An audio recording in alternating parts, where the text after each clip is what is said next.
Hi, welcome to my topic Circuits and Networks. I am Ravikant Malla Joshila, and today we are going to continue with our topic Networks Theorem, in that Norton's Theorem, class 2. In this class, we are going to take a basic example and we'll try to solve the basic example with different methods, and then we'll switch on to a dependent source problem, and therefore we are going to end up with this Norton's Theorem. Since we have done with 5 classes of Thevenin's theorem, it is easy and very applicable to understand Norton's theorem on this regard.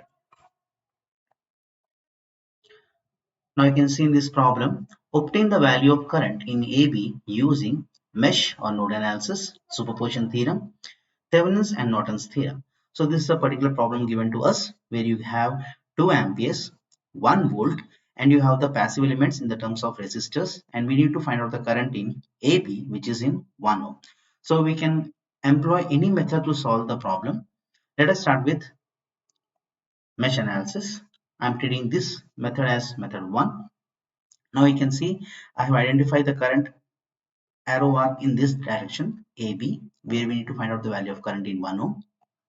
So for that mesh analysis, we have identified 4 loops because we have 4 loops over here: I1, I2, I3 and I4. Now you can see this source current 2 amperes and the loop current I1 is one in the same. So I can take the value of I1, which is equal to 2 amperes. Then I'm applying Kirchhoff's voltage law in loop 2, where you have 2 ohms shared by loop 1 and loop 2. So 2 I2 minus I1, assuming the loop 2 to be the dominating loop when I am applying KVL to the loop 2, plus 2 I2 minus I4, and this loop is coming over this edge point where you have 1 volt positive symbol over upper plate, negative symbol on down plate. So plus 1 is equal to 0. So that ends with this loop 2. Switching on to the next loop, that is loop 3, where you have 2 I3 minus I4 plus 2 I3 minus 1 equal to 0. So that's end up with second loop. Then we are going for the third loop. In fact, the loop is regarded as I4 because I1 we have already done with. So I'm treating this as loop 3 and I'm naming it as I4. No confusion. So we have practically 3 loops, though we have 4 loops over here. Practically we have 3 loops. So I4. So I4 is there starting with 2 I4 minus I3. This is the branch current over this particular loop. Then you have this branch 2 I4 minus I2. Got the point? Then the current would have traveled like this. It should be 1 I4 equal to 0. So this is how we frame 3 loop equations by assuming I1 equal to 2 amperes from the given problem. Now what is our intention? We have to obtain I2, I3, I4. So let us simplify these 3 equations. I'm taking equation this as 4I2 minus 2I4 equal to 3. You can look here, you have 2I2 minus 2 into 2 minus 4 plus 2I2 minus 2I4 plus 1 equal to 0. So you have minus 4 plus 1, which give you the value as minus 3. Take that minus 3 on the right hand side, so you'll get this equation. I hope this is clear. Similarly, you can simplify this equation. You have 2I3 minus 2I4 plus 2I3 minus 1. So you have 4I3 minus 2I4 equal to 1. So this we are treating as second equation. And likewise, you can go with the loop where you have I4. So 2I4 minus I3 plus 2I4 minus I2 plus I4. You can see here 2I4 minus I3, 2I4 minus I2 plus I4. So this simplification will give you a third equation like this: minus 2I2 minus 2I3 plus 5I4 equal to 0. With this, we are going to get the value of I2, I3, I4. Now mind you, we got the value of current which is flowing in AB. That AB current, it is treated over here as branch current. that is in 1 ohm, which is nothing but 0.667 amperes. Now this is the current what we got using mesh analysis, and that is the major requirement. Now this we have to cross check with the rest of the methods, like we can go for superposition theorem, we can go for Thevenin's theorem, we can go for Norton's theorem to cross check our results. So method 2, I'm taking superposition theorem. For superposition theorem, the important step is that you have to make one source active at one time and other source inactive at other time. And like that, the number of sources are given. So the number of times we have to estimate the branch current, and finally we have to sum up all those two currents. So step 1, we have 1 volt active and 2 amperes as inactive. So this is how the circuit looks like. So you can imagine there was 2 amperes over the left side of this 2 ohms. So that is being deactivated. Current source is open circuited, so it can be removed like this. Now practical circuit, when you look at this, is the how the circuit look at. Now you can see we need to estimate the value of current in 1 ohm, which is across AB. So that can be done again with the help of mesh analysis. So the mesh analysis is going to be applied in order to obtain the result of superposition theorem. So step 1, we have made 1 volt active, 2 amperes inactive, and this is the reduction circuit of the given circuit. So we have already identified the loops: loop 2, loop 3, loop 4. With this, I'm going to get the values of loop currents as I2 dash, I3 dash, I4 dash. Unlike the previous case, that is mesh analysis, just I'm renaming the new loop currents like this: I2 dash, I3 dash, and I4 dash. Now let us solve this reduced network in order to obtain I2 dash, I3 dash, I4 dash. Mind you, we need to obtain the value of current in AB, which is I4 dash. Okay.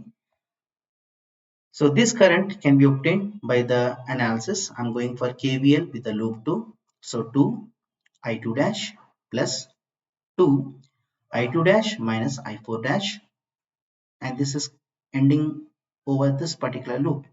So plus 1 equal to 0. So this gives you the value as 4 I2 dash minus 2 I4 dash is equal to minus 1. This I'm treating as equation 4. Similarly, I'm going for this equation, this loop. So you can see 2 I3 dash minus I4 dash, this is I4 dash, okay, plus 2 I3 dash minus 1 equal to 0. Simplify this, we are going to get 4 I3 dash minus 2 I4 dash is equal to 1. I'm treating this as equation 5. Then I'm going for this loop. So you have 2 I4 dash minus I3 dash, 2 I4 dash minus I3 dash plus 2 I4 dash minus I2 dash plus 1 I4 dash is equal to 0. This will give you the value as minus 2 I2 dash minus 2 I3 dash plus 5 I4 dash is equal to 0. So we have to simplify 4, 5, 6 in order to get the values of I2 dash, I3 dash and I4 dash. So you can see here I4 dash we got the value as 0 amperes. Please note this equation. I'm taking this equation as equation 7. Now step 2, making 1 volt inactive, 2 amperes active. So this is how the circuit looks like. So 1 volt made as inactive, since it's a voltage source, that's why it is shorted, and you have a current source. Now I'm taking the rest of the loops. Unlike the previous case, you can see for the mesh analysis, we have taken the loop currents as I1, I2, I3, I4. Next, for 1 volt active, we have taken I2 dash, I3 dash, I4 dash, and I have not taken I1 dash because it was open circuit in the previous case. Now in this third case, I am taking 1 volt inactive, that is shorted, and 2 amperes as active, and again I am framing the loop equations. So by inspection, I1 double dash is equal to 2 amperes, that is understood. Then going with loop 2, applying KVL in the loop 2, 2 I2 dash minus I1 double dash. I1 double dash is nothing but 2 amperes. So 2 of I2 double dash minus 2 plus 2. So you have these two shared by these two loops, loop 2 and loop 4. So 2 I2 double dash minus I4 double dash, and here 1 volt was made it equal to 0. So that plus 0 is equal to 0.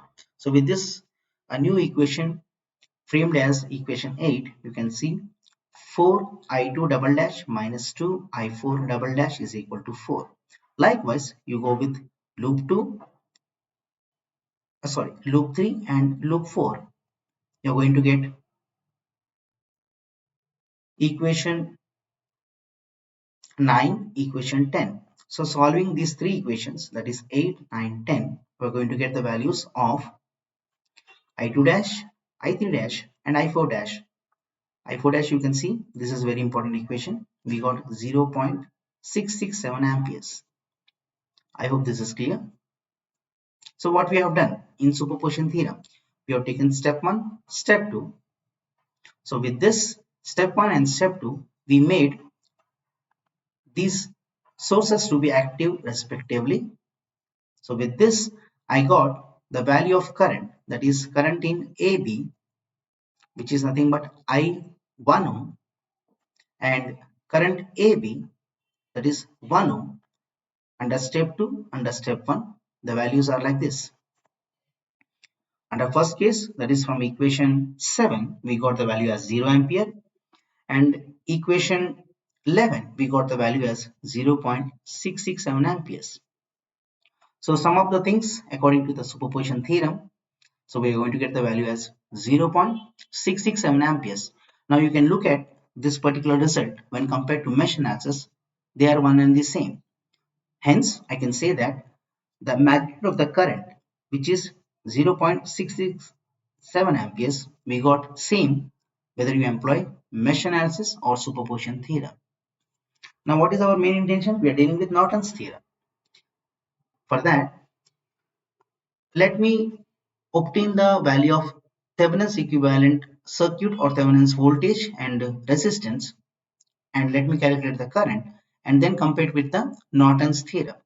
For that, I'm going to remove load because that is the main principle of Thevenin's theorem. First, you have to remove the load from the main circuit, and so-called the rest of the circuit is treated as a complicated circuit. It has to be reduced to voltage source in series with Thevenin's resistance, and you connect the load to it.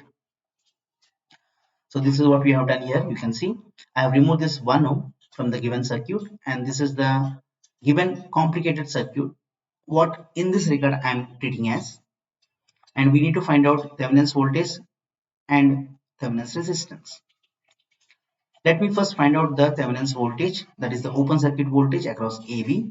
For that, let me identify the loop currents as I1, I2, I3. See, in all the previous methods and this methods, I have applied maximum mesh analysis in order to make you understand that in whatever the approach you employ, if at all you stick onto a particular method, you are going to get the correct answer. Okay. If at all I'm going to obtain the value of B Thevenin's in this fashion, and if it will apply the reverse KVL, this is how the current would have flow. So it is going to start from minus VTH plus 2 I2 plus 2 I3 equal to 0. So this is what practical imagination what I have made. You can make your own analysis in order to obtain the opposite voltage. Now with the practical assumptions, I1 is equal to 2 amperes, and going with the loop 2, so 2 I2 minus 2, this is I1, that is the sigma 2 amperes, plus 2 I2, I4 it is not here, that's why the value is 0, so 2 I2 plus 1, because it's a voltage given in the second loop, so that is equal to 0, which will give you the value of I2 as 0.75 amperes. Is this clear? The similar analysis you can do with the loop 3. So you have 2 I3, you don't have any current over here, so 2 I3 over this branch, then you can come over this branch 2 I3, and on this loop on the path you have minus 1, minus 1 equal to 0. So with this you are going to get the value of I3 is equal to 0.25 amperes. I2, I3 are obtained. Now you can easily obtain the value of VThevenin's. So minus VThevenin's plus 2I2 plus 2I3 equal to 0. So we can get the value of VThevenin's or open circuit voltage as 2 volts. Once we are done with voltage, let us go with the resistance. To find out the resistance, we have to open circuit the current source and short circuit the voltage source. You have current source here, you have voltage source here. So do the things. We have to open circuit it, we have to short circuit this. That is done over here. So RThevenin can be measured over here.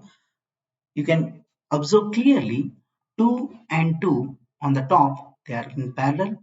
2 and 2 in the bottom, they are in parallel. So 2 parallel with 2 will give you the result as 1 ohm, and the same result you are going to obtain on the bottom side. So overall, the Thevenin's resistance is 2 ohms. I hope this is simple.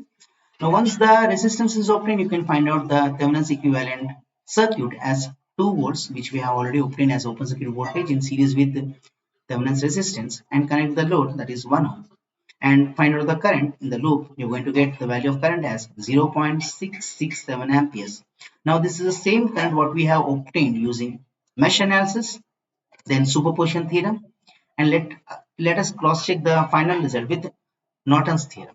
So for the Norton's theorem, again we have to remove the load and we have to obtain the short circuit current and the Norton's resistance. So for this, I have taken the short circuit wire, I have taken the loops currents I1, I2, I3, I4. Then by clear inspection, we know that I1 is equal to 2 amperes, and we can rearrange equation 1, 2, 3. So these are the current equations what we have obtained.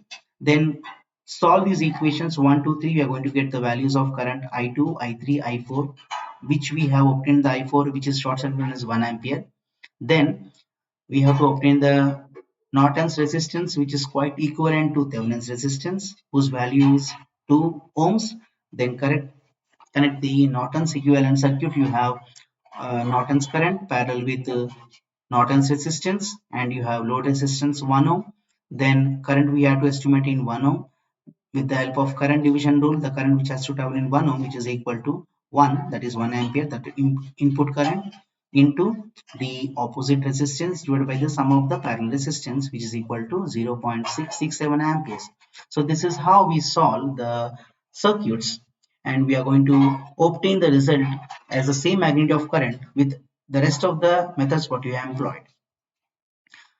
Let us apply the Norton's equivalent network for this circuit. You can see it's a voltage dependent current source. Voltage dependent current source. Now the voltage dependent current source we have given. For that we need to obtain the Norton's equivalent network. For that we have to obtain Norton's current, that is short circuit current, and Norton's resistance. It's a special case what we have seen in the Thevenin's theorem. We have to obtain the maximum voltage by the minimum current, open circuit voltage by short circuit current. For that, let us go with the Norton's resistance first, because it's a part of short circuit current. So once you are able to find out the Norton's resistance, we can easily find out the short circuit current. So this is the requirement. So we need to find out VOC first, then ISC next. So for this VOC, I have taken loop currents I1, I2, I3. Since R and S, these terminals are open circuited, so that is understood that the current in this loop, that is the second loop, it is 0. Please make a note of this. This is an important approach. In this open circuit terminals, I2 is 0. Now applying KVL to loop 1, minus 20 plus 3 I1 plus 1, I1 minus I2 equal to 0. Since I2 is equal to 0, you are going to obtain the value substituting 2 in 1 as I1 is equal to 5 amperes. If I1 is equal to 5 amperes, VA is equal to 1 into 5, which is equal to 5 volts. This I am reading as equation 3. And with clear inspection, the loop current I3 and the given voltage dependent current source is one and the same. So I3 is equal to 2 VA. So VA we got as a value as 5. So 2 multiplied with 5, we are going to get the value of I3 as 10 amperes. So please mark these equations, equation 1, 2, 3, 4. Then what you do? Since we know that I2 is equal to 0, just take the voltage drops over this branch, and the required voltage, open circuit voltage. So voltages are formed like this: VA, that is minus VA, if I am going in the clockwise direction, minus VA. Since the current I3 is flowing in this direction, the voltage developed across 20 ohms would have taken in this shape, minus and plus in this direction. So minus VA minus 20 I3 plus VOC equal to 0. Substituting the values of I3 in this equation, we are going to obtain the value of open circuit voltage 205 volts. I hope that you understood how we got the value of VOC. Once VOC is obtained, let us go for ISC. Similarly, I'm taking the loop currents I1, I2, I3. I'm taking this one as ISC. In my opinion, I2 and ISC are one and the same. I'm applying KVL to loop 1, minus 20 plus 3I1 plus 1, I1 minus I2 equal to 0. With this, I'm going to get the equation as 4I1 minus I2 is equal to 20. Then I'm going to apply loop analysis to second mesh. With this, I'm going to get the value as minus I1 plus 21 I2 minus 20 I3 equal to 0. And substituting these two values, I'm going to get VA is equal to I1 minus I2. Why VA is equal to I1 minus I2? Because VA is the voltage measured across 1 ohm. And in this 1 ohm, I1 difference, I2 currents are flowing. So VA is equal to I1 minus I2. And we have I3 is equal to 2VA. I3 is equal to 2VA. VA, you have to substitute the value as I1 minus I2. With this, you are going to get the third equation. 2I1 minus 2I2 minus I3 equal to 0. Just you take this equation 8, 2VA minus I3 equal to 0, and you can substitute VA in this equation 8. You're going to get this equation 9. With this, you're going to get the values of I1, I2, I3. What we is requirement? We is a requirement have ISC. ISC is equal to I2. So I2 is equal to 4.039 amperes. So with this, we got the value of open circuit voltage and the value of short circuit current, and we have to obtain the resistance. Once the Thevenin's voltage and Norton's current are obtained, you can easily frame the Norton's equivalent network like this, where Norton's resistance is VOC by ISC, which is equal to 205 by 4.039 amperes, which is going to be 50.75 ohms, and current we have obtained as 4.039 amperes, resistance like this. So this is called as Norton's equivalent network for the given network. I hope you understand the basics of Thevenin's theorem, Norton's theorem, mesh analysis, and any other analysis in order to obtain the particular result. So if you like my video, please share among your friends, subscribe to my channel, and please press the bell icon for the future notification. Thank you.